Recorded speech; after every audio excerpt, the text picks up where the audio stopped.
where Trump went, what it means for Putin, and which upcoming meetings could be decisive. We'll talk about it right now. I'm Iryna Uzlova, as always on Saturday at this time. Today is Saturday, July 26th, 17. Joining me is Yuri Rashkin, U.S. public and political figure, and member of the Rock County Assembly in Wisconsin. Yura, hi.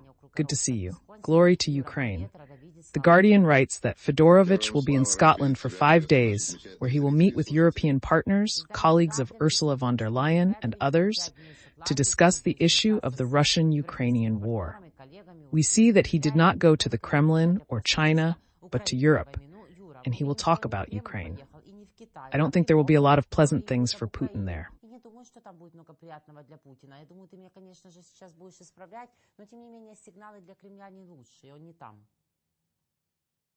You might correct me, but the signals to the Kremlin aren't great. Trump isn't there. It's hard to imagine Putin fearing him or taking any cues seriously. Still, Trump's visit to Scotland, where a newspaper headline read, "A criminal is coming to visit," shows how unwelcome he is in Europe.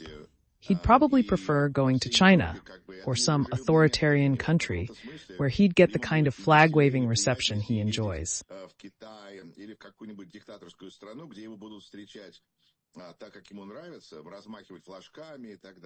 He's a contagion peddler in a way right now because he and J.D. Vance are pushing authoritarian thinking all over the planet wherever they go.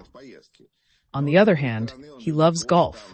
You can play there, and will naturally talk to the Scots about joining up or electing someone to support Scotland first. In all democracies, he won't be greeted the way he likes, and you can't say he'll have a good feeling about the trip. That said, J.D. Vance is spending his vacation, it seems, in the UK with his family too.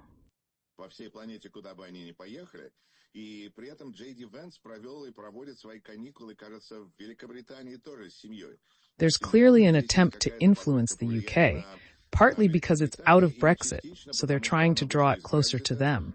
It's in a sense an attack on Europe, because, with Trump's appearance in Scotland, Europe needs to get ready.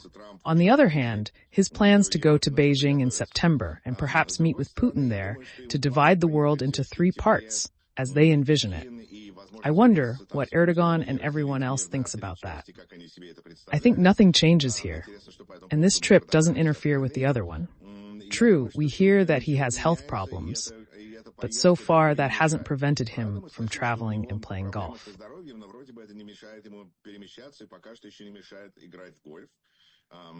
Then we'll see if he decides to get next to Xi Jinping and Vladimir Putin. A lot depends on what happens in those 40 days before he goes to Beijing and before the end of Trump's term that he gave Putin. A lot depends on Ukraine. In the end, it all comes back to Ukraine. If Ukraine holds up the front, holds up Putin, and then Trump goes to meet with Putin and Xi Jinping and the war continues, that's very different than if the war is over or winding down.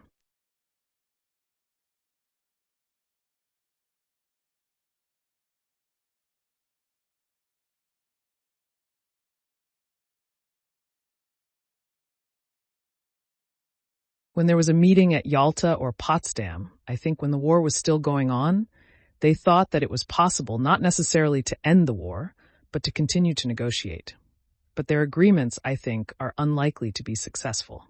China can be given Africa, Putin can be given a map of Europe with all the territories, Trump can be promised that Canada will be his. But then comes reality, which does not coincide with their desires.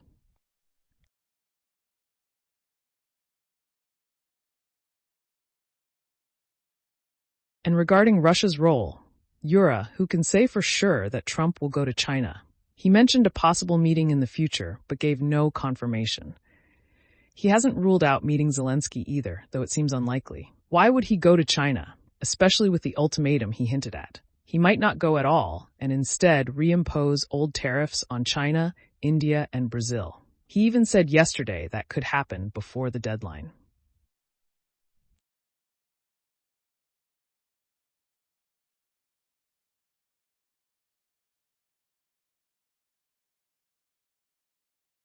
He can do anything.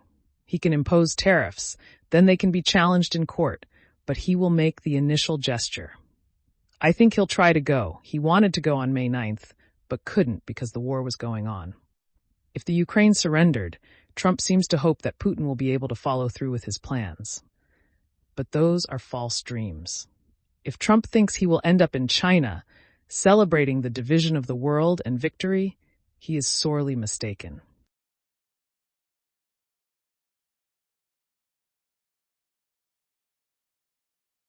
Europe has absolutely no interest in this. Despite the fact that Trump constantly wants to meet with Putin, every meeting they have causes problems for Americans who watch this embarrassment. If our president seeks such a meeting, we should be doing everything we can to prevent it from happening. The conclusion is the opposite. Don't let them meet. It's important to develop the idea that Putin doesn't respect Trump as much as he respects Xi Jinping. Although Xi Jinping has, I don't think Trump's ultimatums make sense because he's interested in mending relations with China and keeping them in a controlled fashion. If you sharply collapse now and impose tariffs of 100% or 500%, it has to do with a fundamental understanding. Republicans who support Trump think it's important to get rid of China as a participant in the war because China says it won't let Russia lose, and Russian weapons have more and more Chinese components. China is waging war at the hands of Russia.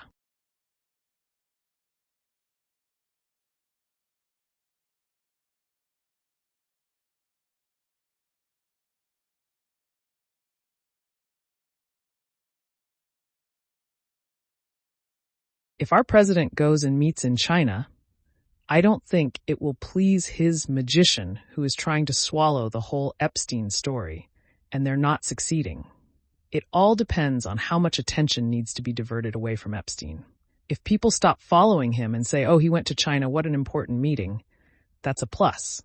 If they greet him in China shouting, Epstein, Epstein, that's the wrong way to go. They probably won't remind him of Epstein in China.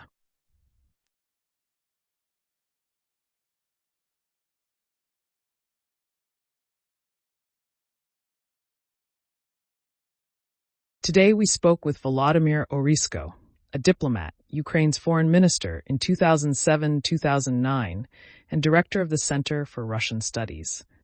He believes that Trump needs to divert attention and remove the vector of tension and irritation, including that related to the Epstein tapes.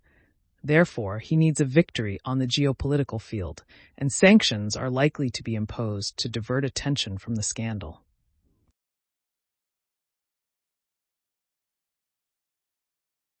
We can agree that there is a need for distraction, but on the other hand, anything that benefits the magician as an attempt to lead to war is bad.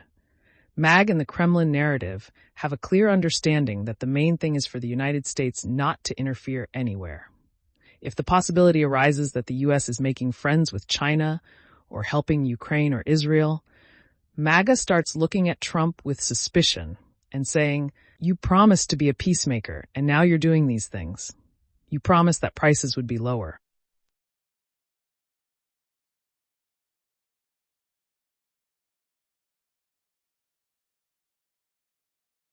Now he's arranging these things because people realize that tariffs are money out of the American pocket.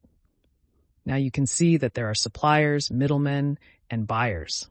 The economy is holding up with companies buying goods from China to cover the tariffs with surpluses, but that won't last long. It will drive prices up. I think Trump needs to show a willingness to stand up to China sooner rather than later. How do you confront China if you go there and talk to them? If MAG is to be believed, Trump has to be a complete isolationist. Anything he does outside of that isolationism looks weird.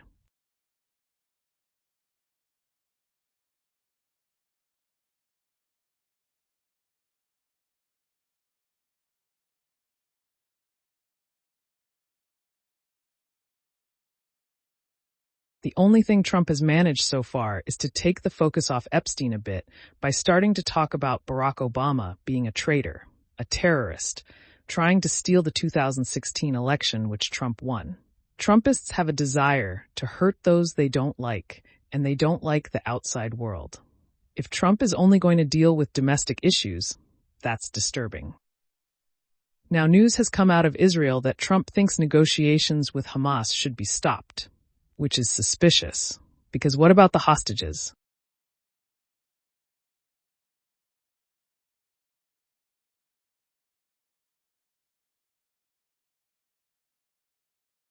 As a Jew, I'm watching this news and I'm getting very uneasy. You can say, hooray, Hamas, let's get rid of the bad people. But the way it is being presented in the Western press right now is ambiguous. It's a worrying signal for Ukraine, and in a way it's good for China because it shows that the strong can do with the weak at will. If Israel can act as it wishes on a gas field, Russia can act in Ukraine, and China can act in Taiwan. It doesn't have to happen, but the fact that people like Trump see these situations together is a fact that needs to be recognized.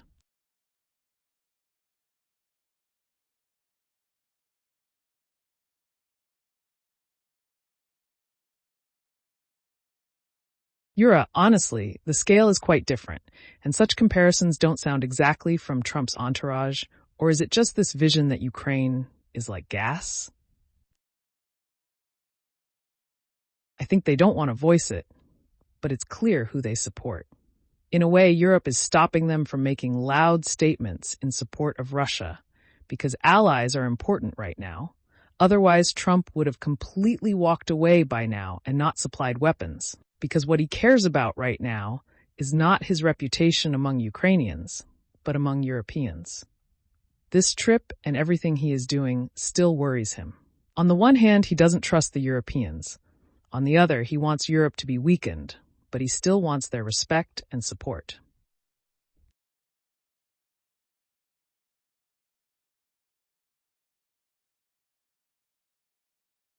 That means he can't look as weak as when he doesn't help Ukraine at all. Now, that comparison is not quite right. Putin will not succeed with Ukraine. What Israel and Netanyahu is doing now with Gaza is impossible. The more successful Israel behaves, the more the MAGA in the U.S. is not happy because they want Trump to help no one. Now, Israel is acting however it wants in the Middle East, and Trump is saying, finish the job because the MAGA is not happy.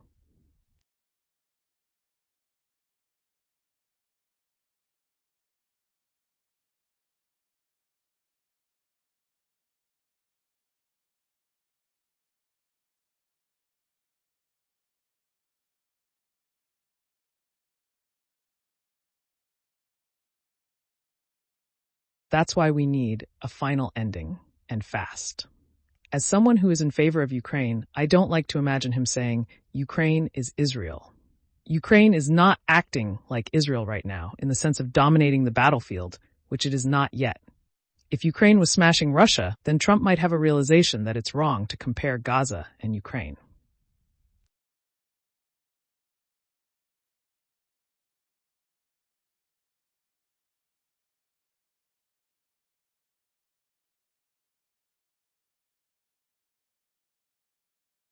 But at this point, the way he's addressing and approaching the Gaza issue, I'm afraid it foreshadows how he's going to talk about Ukraine. When 50 days pass and nothing changes, he may say to Putin, it's impossible to work with these Ukrainians. Let's end the war and get down to business. On the contrary, he can say that Putin is incompetent and nothing can be concluded with him.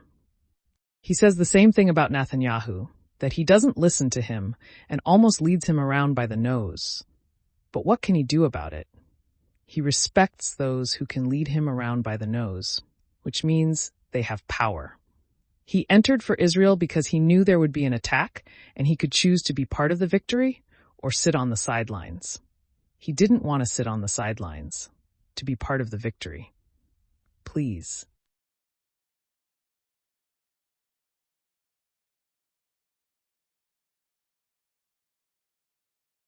He doesn't see that dynamic in Ukraine. He has a good relationship with Vladimir Putin. He has no relationship with Hamas. He doesn't particularly trust Netanyahu. He trusts Putin more than he trusts Netanyahu. Now, the MAGA is not happy with Israel's active behavior, but the solution is not to stop it, but to finish it quickly. You can send the same signal to Putin. Don't stop. I don't trust you. Let's finish this quickly.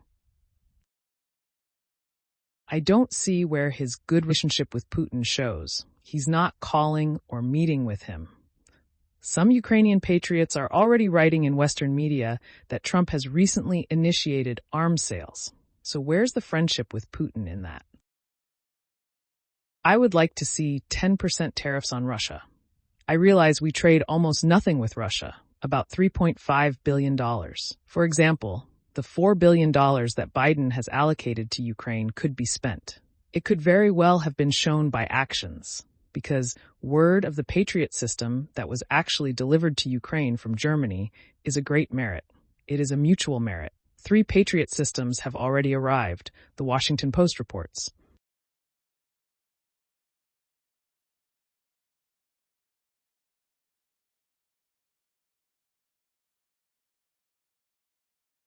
I agree, but the key word is later, because later means maybe next year. They say 1 Patriot takes about 6 months to build, so moving up in the queue is certainly a good thing. No one is attacking Germany right now. They will wait. I went to the local fair yesterday. Summer is fair time. Saw what was going on at the Democrats and Republicans, stood in line for a ride with my kid. The line was shrinking, not because people were getting in, but because the ride was broken and being fixed.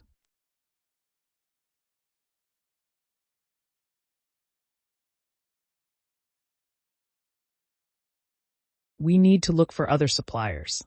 Now, Europe is tied to the United States. The USA is no longer the leader. It is a supplier that does not fulfill orders on time. People are gradually leaving the queue, and those who remain are advancing. We were also advancing, but not because things were going well. You can see here that on the one hand, Ukraine and Germany are advancing, but on the other hand, the real action is not coming from the US. I think this is a signal that Europe is gradually turning away from the United States, smiling and saying, "Papa Trump, you are a great NATO leader. Thank you." We will mind our own business, because you can't rely on the United States. If you move in line and get a Patriot system in 6 months, that's not what the world needs under Vladimir Putin. Trump needed to produce faster and in larger quantities, then he would be respected at least for that. He is absolutely not producing. Just like under Mussolini in Italy, the trains ran on time. Where is the supply, Donald?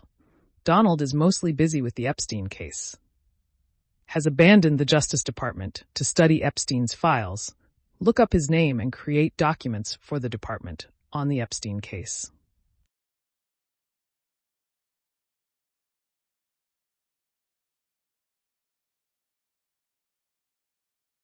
The big news now is that Jeffrey Epstein's co-conspirator and henchwoman has been offered partial immunity. She's already named 100 names. There's drama going on. Donald Trump really wants to divert attention away from the Epstein case. We should say that the person who knows all about this and believes Trump is involved and has dirt on Trump is Vladimir Putin, who is in the Kremlin. If Trump wants to divert attention away from the Epstein affair, he needs to deal with the main threat, Putin. When Trump realizes that, he can say Ukraine needs to be supported.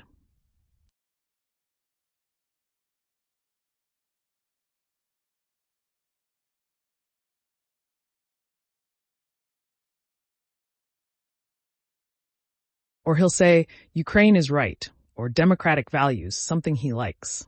MAGA, if it weren't for support from the Kremlin, would have subsided by now. But the fact that they're being fomented by Elon Musk and Marjorie Taylor Greene, who is active in TikTok, speaks to a troubling situation. Trump can solve it ingeniously, simply by getting rid of Putin.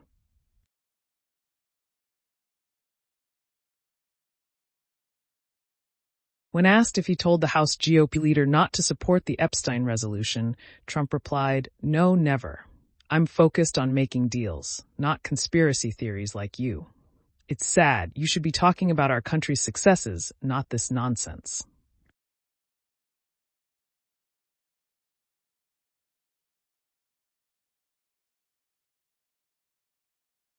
That's an interesting statement. He got out on several conspiracy theories. Theory number 1 is the Jeffrey Epstein case. Theory number 2 is the allegations against Barack Obama. Now, it turns out that Trump himself is involved in these cases. Democrats are trying to get a leather-bound book with Epstein's birthday greeting for Trump's 50th birthday, in which he drew a naked woman and signed, "Let every day be a wonderful secret." Trump probably thought his supporters realized that the whole thing was absurd and that he was only talking about it for power.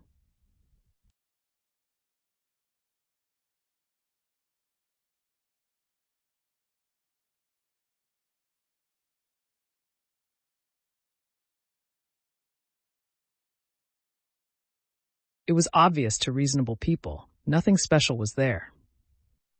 Even if Donald Trump committed crimes, there was no evidence of it. That's why Democrats didn't follow up on it, thinking it was a criminal episode. For Republicans, Trump was wrong. They didn't follow it by pretending to believe in the case against Barack Obama. They actually cared. Trump was shocked. How? I told you to drop it, let's move on. But they didn't. The White House is shocked at the Republican Party because congressmen stopped complying with Trump's demands. They got bolder and started acting on their own. The White House doesn't understand how this happened. They believe that if they snap their fingers, they will elect another Republican congressman. Republicans say, our base demands that we publish everything we know about the Jeffrey Epstein case. The Republican Party is cracking at the seams, and the Democrats didn't realize that it was politically important to discuss this, at least at the third-party level. This is an interesting development in politics in the United States. Now, the Democrats have become conspiracy theorists in chief. House Democratic leader Hakeem Jeffries said, "It's all connected." Politics has become about choosing your conspiracy. Everyone has their own version. Whether or not he drew the silhouettes is not that important. The scandal around Jeffrey Epstein's files is heating up, and the Kremlin stands to gain more from it. Right now, it's hard to know exactly who is to blame. In a sense, it's on Jeffrey Epstein, on everyone who was friends and associates with him. Maybe the blame is on Bill Clinton, who they now want to hold accountable as well. Democrats generally don't mind. When Republicans say we need to call out Bill Clinton, Democrats respond, okay, please take him and his wife. It doesn't matter to them. They're trying to solve today's problems, not discuss conspiracy theories of the past. But when Democrats say it's just noise, never mind blaming Barack Obama, it's not noise, it's important because it's the second key conspiracy theory of the Republican Party, that Barack Obama is the worst person in the world and he and his entourage must be fought. It may distract Republicans from the Jeffrey Epstein case for a while, but eventually it all comes back.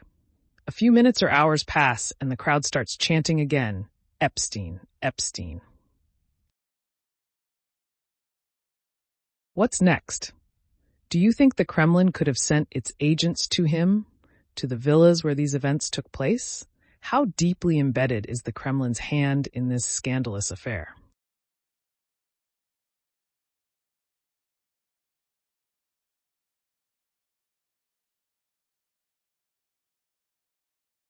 There are several points of view. The Kremlin's hand in this case is visible. At least the Kremlin has a dossier of information on Jeffrey Epstein. There were enough defectors through whom they got this data. This is already widely known information. Judging by the actions, the Kremlin is promoting it quite actively. The question is, if Donald Trump had been more actively supporting Vladimir Putin, pushing harder on Ukraine and ignoring allies, would the Kremlin be less likely to use the Epstein case? Epstein seems to be the button the Kremlin is pushing to cause Trump political damage. It doesn't matter to them exactly who they want to hurt.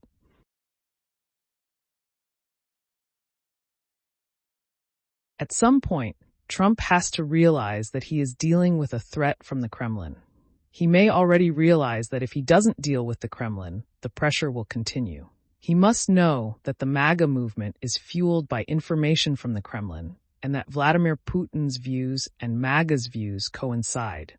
He is smart enough to realize where the threat is coming from. He may be trying to act quietly or negotiate. Giving Putin 50 days and doing nothing seems like a gift. In response, Putin continues to push the Jeffrey Epstein case. At some point, Trump may feel he is not respected and try to get rid of him.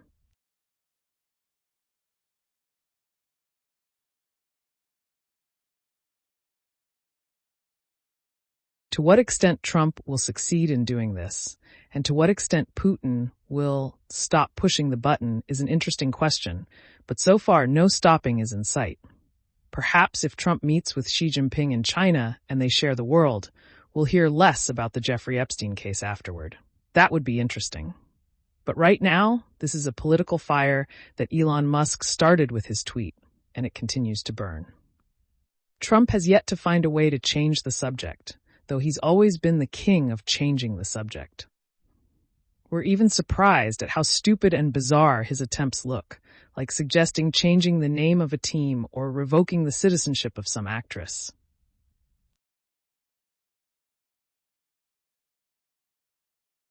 Everyone looks at her and says, "Are you trying to get attention?" We get it. Trump is in a very tough spot right now. Some analysts think more evidence is needed to draw a connection between Vladimir Putin, Jeffrey Epstein, and Donald Trump. But I think it's pretty obvious. If you view Putin as a player in this game, things become clearer than if you think Putin knows but does nothing. Putin is in regular contact with either Trump or his administration. It is known that there has been at least one conversation that Trump has not written anything about.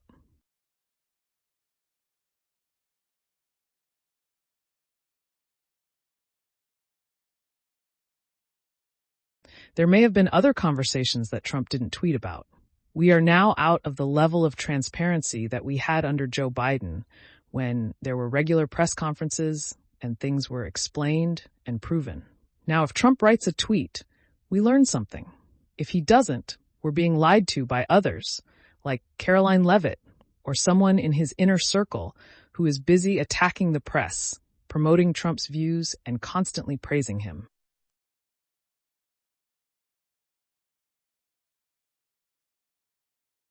My commenter, Ala Kadish, had an interesting point of view.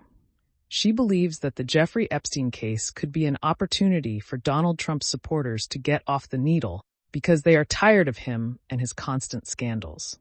Watching the news every day is a real nightmare. Leibstein's message is clear.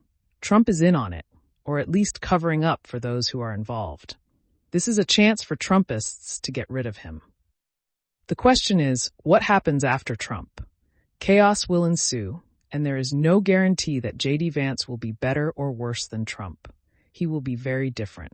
He doesn't have a backbone, he's dependent on various financial interests, but he's pretty influential in the MAGA movement right now, and looks like a major follower of Trump. If Trump is gone and the Constitution makes Gillian Wayans president, it's unlikely anyone will challenge that.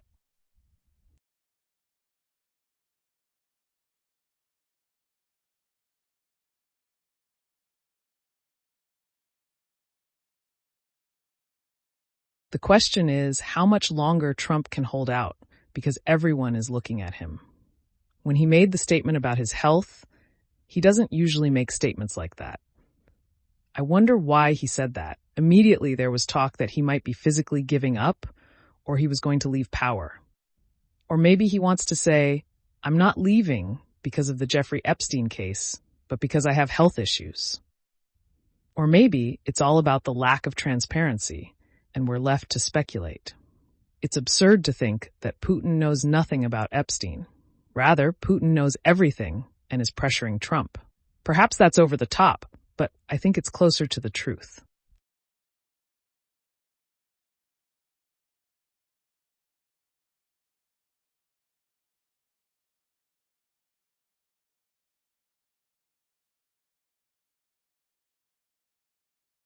Yura, I've noticed another trend.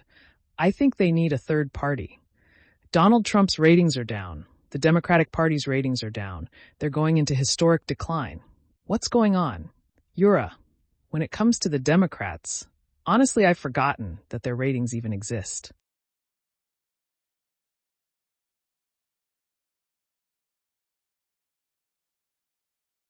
I try to say on my channel that the Democrats have done this and that.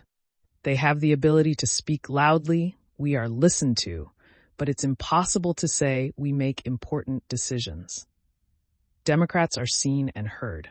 Now, Senator Cory Booker is insisting that Democrats need to move to TikTok, because on one hand it's kind of banned, but on the other hand everybody's there and Donald Trump is not going to really ban it. Democrats are trying to get a vote on Jeffrey Epstein.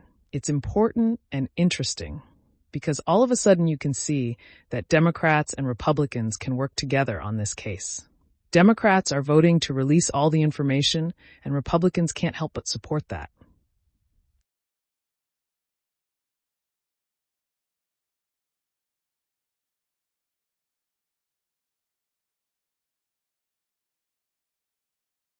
So we see this moment.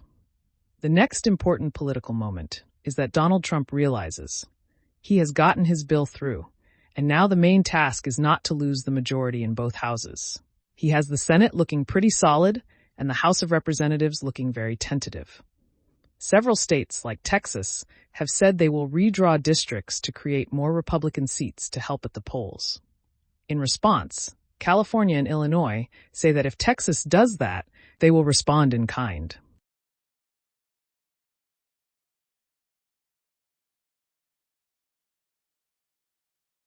Then we'll start redrawing districts from all Republicans. This seems like steps towards civil war and splitting the country, because instead of every state having congressmen from both parties where both Republicans and Democrats live, we will see states where everyone is blue and states where everyone is red.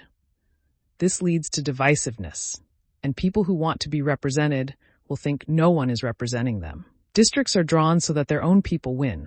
Politicians pick their own voters.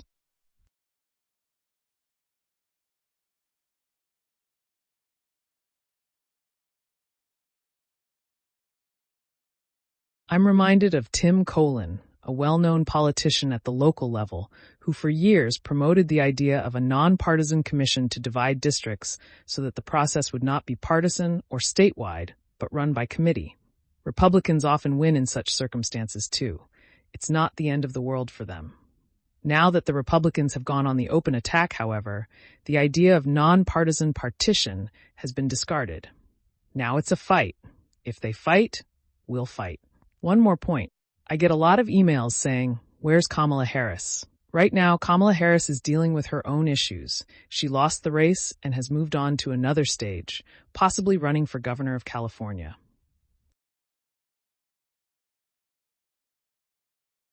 When people ask why Kamala Harris isn't fighting Donald Trump, the answer is that she doesn't have a cult of personality. She doesn't need to say she was cheated out of the election or that she actually won. She's just a normal politician. Moreover, she's in this position because of Joe Biden, who made her VP. She lost to everyone in the primaries. You can't say she's a mainstream Democrat now. She is now a former politician. If she had a position now, like governor, she would be perceived differently. There are actual Democratic candidates now, depending on preference.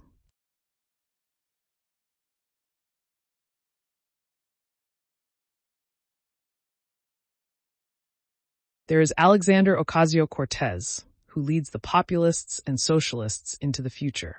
But we also have New York City mayoral candidate Zohran Mamdani, who has been accused of all the deadly sins, starting with his failure to condemn the global intifada.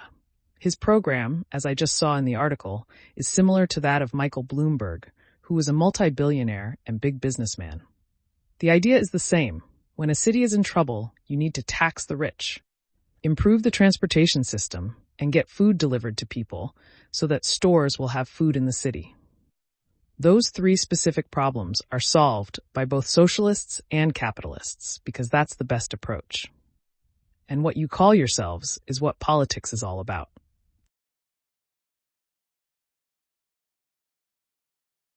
Yuri, there are many challenges both abroad and at home. We'll keep watching and commenting. Thank you as always. See you soon. Take care and all the best. Victory will be ours. Yuri Rashkin, U.S. public figure and Rock County Assembly member, Illinois, joined me, Iryna Uzlova. Thanks for being with us, friends. Leave a comment, like the video, and subscribe to 24 channel, Yuri Rashkin's Russian Report and Russian Report in English. See you soon, and we will win.